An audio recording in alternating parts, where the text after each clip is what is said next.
গুঞ্জনের মাঝে নতুন চুক্তি সই করল নেইমার। ভক্তদের আশায় গুড়ে বালি। দর্শক, নেইমারকে আপনারা কোন ক্লাবে দেখতে চান তা আমাদের কমেন্ট করে জানিয়ে দিন। চ্যাম্পিয়ন্স লিগে আবারও খেলবেন নেইমার জুনিয়র, এমন গুঞ্জনই উঠেছিল সর্বস্তরে। সান্তোসের সঙ্গে চুক্তির মেয়াদ শেষ হওয়ার আগেই ইউরোপ থেকে বেশ কয়েকটি ক্লাবের প্রস্তাব পেয়েছিলেন ব্রাজিলিয়ান এই সুপারস্টার, যার মধ্যে বেশ জোরালো গুঞ্জন শোনা গিয়েছিল তুর্কির শীর্ষ ক্লাব ফেনেরবাচেরকে নিয়ে। ফেনেরবাচের কোচ হোসে মরিনহো চেয়েছিল নেইমারকে দলে ভেড়াতে, যার ফলে সম্ভাবনা ছিল ব্রাজিলিয়ান তারকার আবারও চ্যাম্পিয়ন্স লিগে অংশগ্রহণ করার। এই প্রসঙ্গে নেইমারের বাবাও জানিয়েছিলেন খোলাখুলিভাবে। তবে এসবের মাঝে সান্তোসের সঙ্গে চুক্তি নবায়ন করেছেন ব্রাজিলিয়ান এই সুপারস্টার। সান্তোসের সঙ্গে আরো 6 মাসের চুক্তি সই করেছেন নেইমার। চলতি বছরের শেষ অবধি ব্রাজিলিয়ান ক্লাবটির সঙ্গে চুক্তিতে আবদ্ধ থাকছেন ব্রাজিলের সর্বকালের সর্বোচ্চ এই গোলদাতা। সান্তোসের সঙ্গে চুক্তির মেয়াদ বাড়ানোর বিষয়টি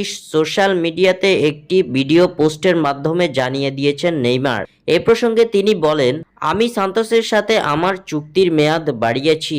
আমি গিয়েছিলাম, ফিরে এসেছি এবং যেখানে সবকিছু শুরু হয়েছিল, যেখানে এটি কখনো শেষ হবে না, সেখানেই থাকছি। তবে 6 মাস শেষে নতুন কোনো ক্লাবে পাড়ি জমাবেন নাকি আবারও চুক্তি নবায়ন করবেন সান্তোসের সঙ্গে, সে বিষয়ে এখনো কোনো নিশ্চয়তা পাওয়া যায়নি। স্বাক্ষর থেকে সাদবিন ইসলাম।